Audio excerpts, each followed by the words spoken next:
Hi there and welcome to my YouTube channel. The name is Gorata.Selaledi and this is Big Sister Diary entry number 4. And today we're going to be talking about money. We're going to be talking about money.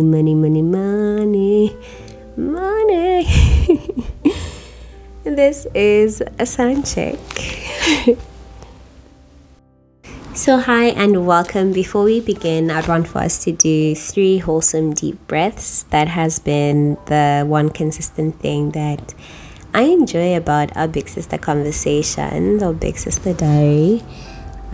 So when you're ready, we're going to inhale through our nose and exhale through our mouth, right? So 3 wholesome deep breaths. You can close your eyes. I normally do. So let's go.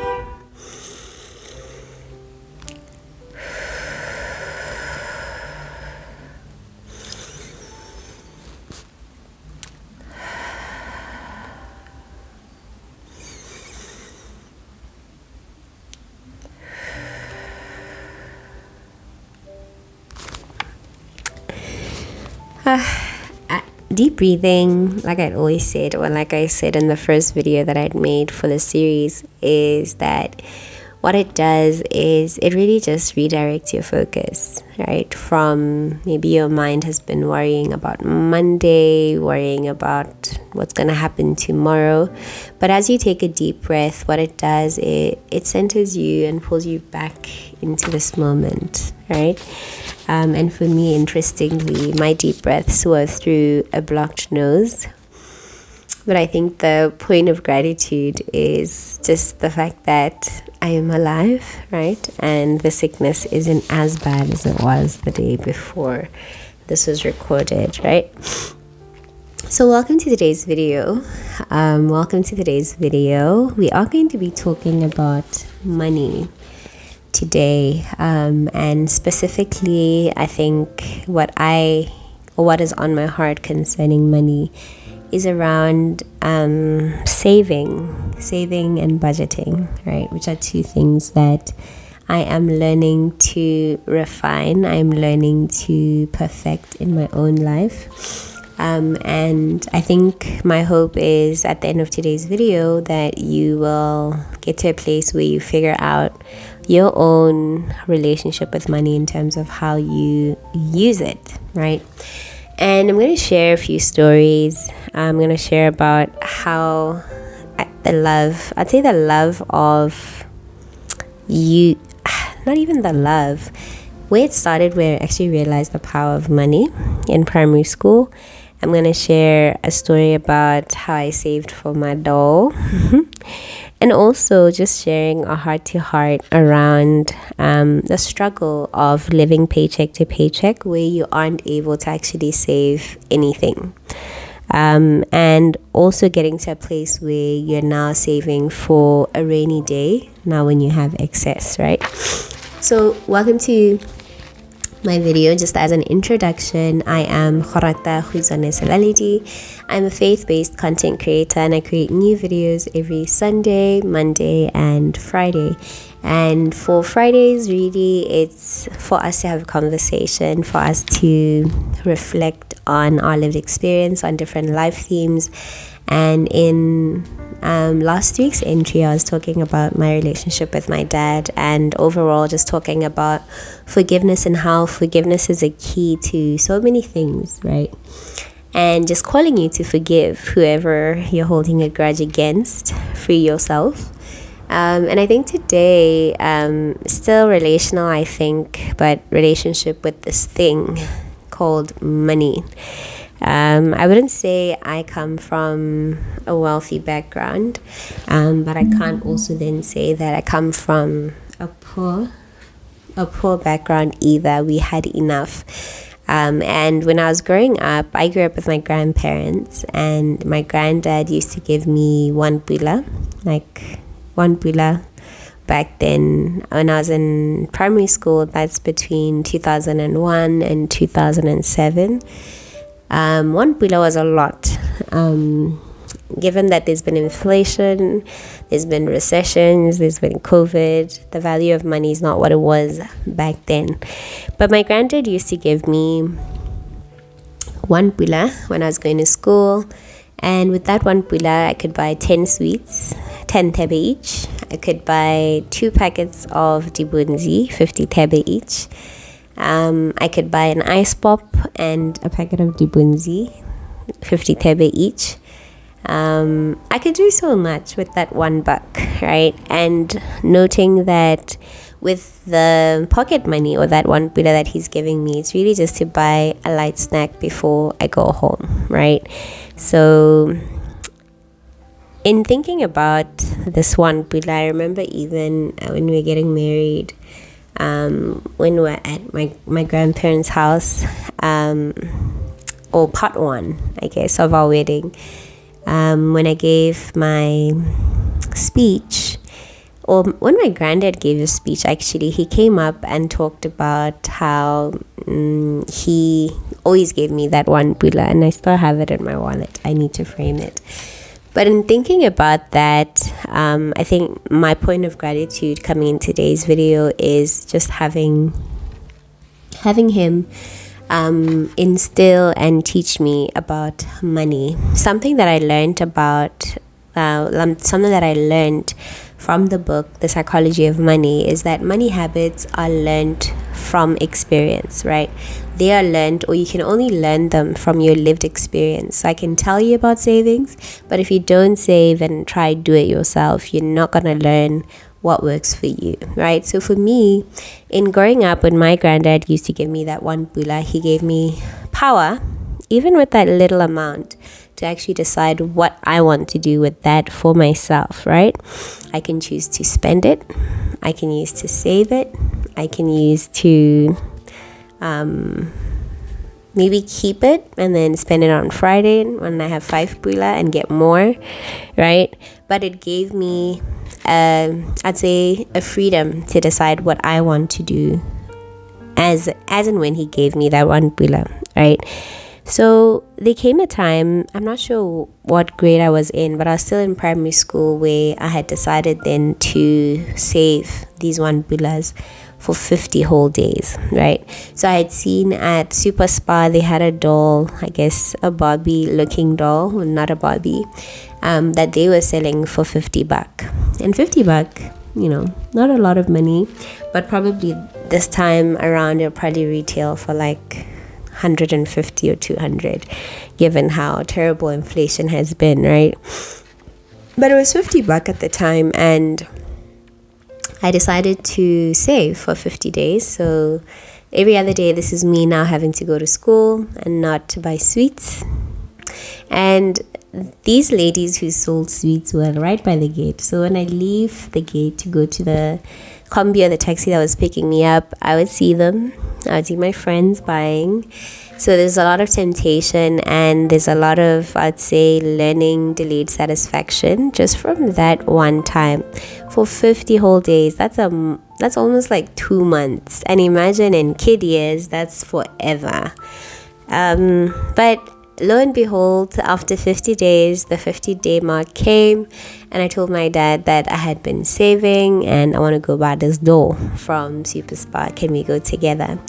And I'd say that it was truly satisfying getting to that place of now being able to lay my hands on the doll finally. And I guess it paid off, having had set aside the time to not touch the money, right? And another point or another time in my life where I had the liberty to save was my second job. I was working in Francistown, which gave me the freedom to stay in my parents' home in Tonota. And because of that, then my salary didn't really go to much. And what I did is to save a portion of my salary, save a lot of it, and not touch it. I think the one big spend when I worked in Francistown was getting bundles. I think I spent 1.4. I got like 3 bundles of 16-inch and a 14-inch closure. That was the most that I'd spent And also actually, I'd also spent 15,000 on my CFA level 1, which I failed, which I could have, kept towards my big savings pot. And at the time, I was saving up for my first car because I had that joy of not paying rent. I took bulk of my salary and put it aside to save up for my first car. And by the way, I work in banking, and I was working in a bank at the time. And a lot of people, because this was my first permanent and pensionable job, a lot of people would then say to me, no, Gorata, take out a loan to buy your car. And interestingly, like, they were so open to us. I think me and the other two who joined the team, open with, I'd say, credit and how it affects their pay slip. And for me, I think the biggest cringe moment was seeing one man's salary, or take home, after the loans have pulled, was actually less than what I was making. So after the deductions for the loan, his take home was 3.5. So he was paying a mortgage and paying for a car. So for me, I felt it doesn't really make sense for me to be taking home so little just from the joy of having this depreciating asset that we call a car. So I saved up. I think I was in Francistown for a year, saved up during that time. And God willing, I was able to get a job in Gaborone. So by the time I got here, I was able to then, the car that I've been saving for, be able to purchase it. But as I'd say, disclaimer for my savings journey, something that I'd also done was to also have a conversation with my mom. I remember saying to her, I've managed to save this much. Can you top me up or match me?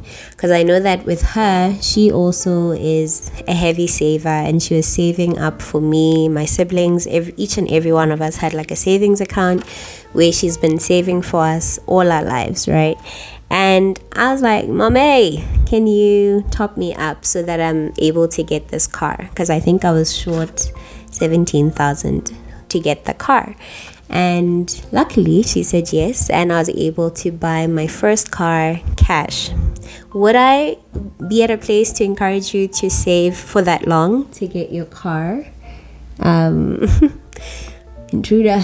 To get your car now, given that I have a full understanding of how credit works and that there's good credit, that's a conversation for another day. But I think in thinking about savings, should I pause? Thinking about savings and my saving journey from when I was a kid to when I started working, and the horror, I would say, or the terror that I had in thinking about taking up credit, is really just coming to that place of now realizing, I'd say, the benefit overall of being able to do the thing, right? Do the financial literate thing that is saving for yourself, so that you are able to actually see your habit and see whether or not you are able to conquer that hill that is called savings, right? So later on in my life, I wouldn't say I was able to enjoy saving as much as I did. Now I had a car, and then I had the responsibility of paying rent now that I've moved to Gaborone. And I will say that over time, given inflation and prices of food, fuel, and have become so ridiculous that life is so expensive, right? So what that meant then for this girlie is that now I was literally living paycheck to paycheck. And let me explain. And what I wrote in my book is the struggle of living paycheck to paycheck, right? And something that I remember was a big frustration was after paying rent, after paying for fuel, basically all the expenses that I had, I'd look at what was left and I'm like, but I can't actually save anything because of how much I was making. I can't actually set aside anything. And it broke my heart, I think, coming from the luxury of not paying rent when I stayed in Francistown to now being here in Gabs, not being able to save for anything. And I think that went on for the past 5 years. It's been so hard to save. Like, there was literally nothing that I could save. But in hindsight, obviously there's money, there's miscellaneous spending that could have been taken to savings. But a girl has to live her life. There's no point in saving everything and then struggling. So it was a true struggle. And at some point, I think this year, I was so angry. I was like, I'm so tired. I'm sick and tired. Sick and tired of not being able to afford my own life, because I realized that being able to save came with it the luxury of being able to decide and have a certain freedom in my life that without money I did not have, right? I got sick and tired, and I think in now getting to that place of being so angry, it's now then just looking for opportunities to make passive income or make other income, side income through my business, and also leveling up and getting a better job that pays better and affords me an opportunity to actually save and set aside something that I can use for other projects and other desires and other things that are on that vision board that require money for me to do. And then the last thing that I wanted to also highlight, I think, in thinking about saving is saving for a rainy day. So in as much as there was that frustration of not being able to save as much as I can, there's one consistent thing that I did when I came back to Gabs was to set up a unit trust, right? So from my salary every month, they would pull a certain amount and send it to my unit trust. And in as much as I say that I struggled from paycheck to paycheck, the struggle there was, I'd say that discomfort came from the fact that when now there was a rainy day, I had to go to my savings and pull from that pot. And that pot was not necessarily meant for emergencies, right? So it was usually me now sending that disinvestment form, take the money and starting from zero every single month, which then defeated the purpose of saving for a rainy day. And what saving for a rainy day means, maybe not to assume each and every one of us knows that saying, is basically just having money or having enough to cover for those days when, I'd say, life happens. But what I realized or what I learned this year is that I'd say at any point in time, or at least for me and my family where we are right now, the minimum would need to actually get by or to survive a rainy day, a light drizzle, is 15,000. But in thinking about an emergent situation or emergency fund, the goal is to save up all our monthly expenses for us to be able to live out for 6 whole months. We haven't arrived, obviously, but I think that would be the next big thing for the next decade for myself and for my family, finding an opportunity that can actually fund us saving for an emergency fund that if we want to decide to retire at 40, we are able to have that liberty, which is something that I'm praying for from my lips to God's ears, financial freedom by 40, right? And I think something that I wanted to also talk about as a closing thought for today's video, not as a closing thought, but as a separate conversation. So we've talked about savings and now thinking about budgeting, right? Thinking about budgeting and me to then say, I think my my relationship with budgeting, even from the time when I started saving, when I stayed in Francistown, is just having structure in terms of where is my money going. So budgeting is, I would define it as telling my money where to go, right?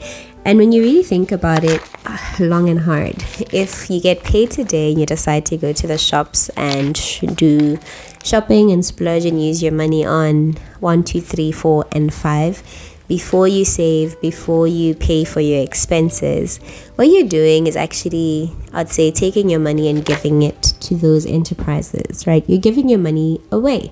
You haven't sat down and decided very thoroughly to say, where am I sending, or where's my money going this month? So there's rent, there's electricity, there's fuel, there's gym, there's Wi-Fi, just listing out some expenses that I have currently. But in thinking about those expenses, right, I am able to sit down and total these expenses and know how much I spend each and every month against the income that I make from my salary, against the income that I make from maybe coaching services that I would have provided in the month, right? And I am able to then see, okay, after expenses, this is how much I'm left with, right? After saving, after expenses, I go back, I regress because it has to start with the savings. After I save and after I expend, how much am I left with, right?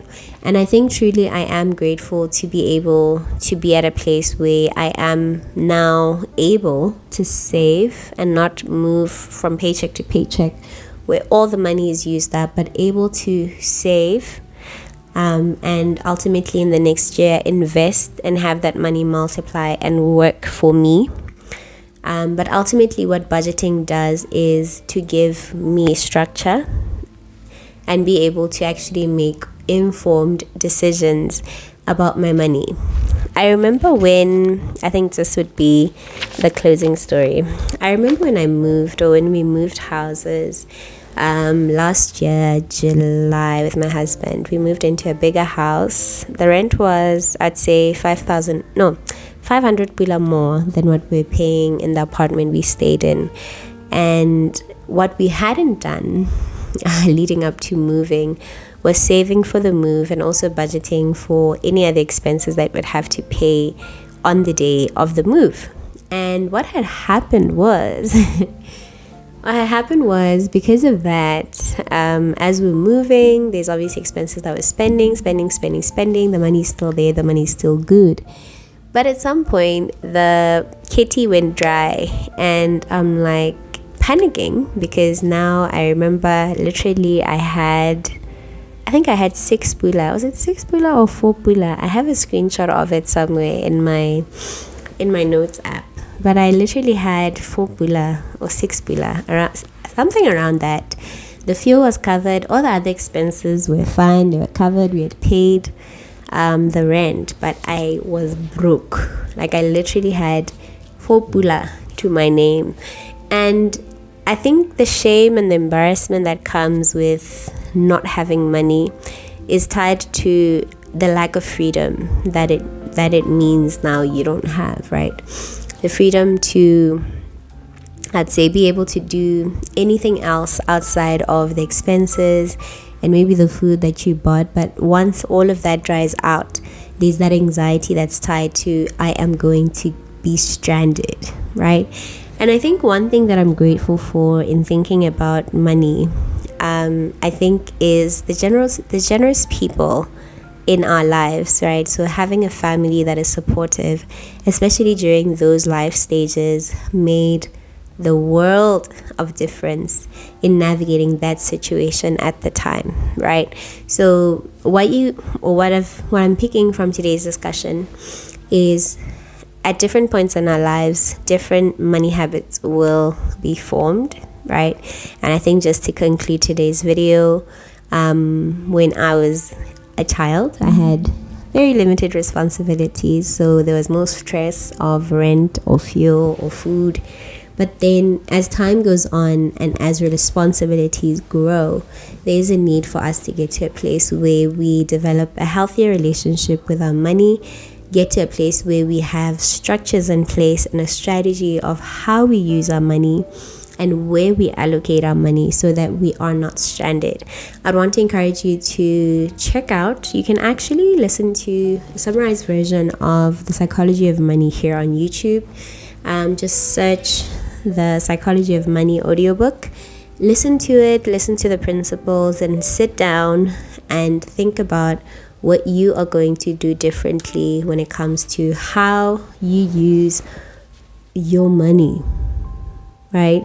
So speaking as a big sister, speaking as a little sister, speaking as a sister, whatever spectrum, age spectrum, wherever you fall in the age spectrum, I'd want to take time to thank you for watching this video. I think I might do a part 2 thinking about credit. Thinking about credit and not speaking credit and loans, speaking from my own perspective and what I've learned over time. Please do leave a comment if you would like to hear and get a bit of understanding, I guess, around credit, given that I am in banking, so I can just speak to it plainly in terms of how loans work and how good credit will look like from my perspective, obviously. But thank you so much for watching this video to the very end. I'll see you next Friday. Super excited to see whether or not I continue the conversation around money.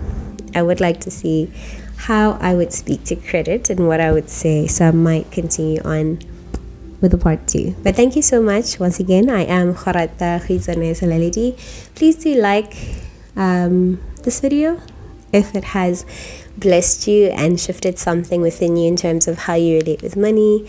Click on the subscription button and the notification bell so that you're notified when new videos come up. New videos every Sunday, Monday, and Friday.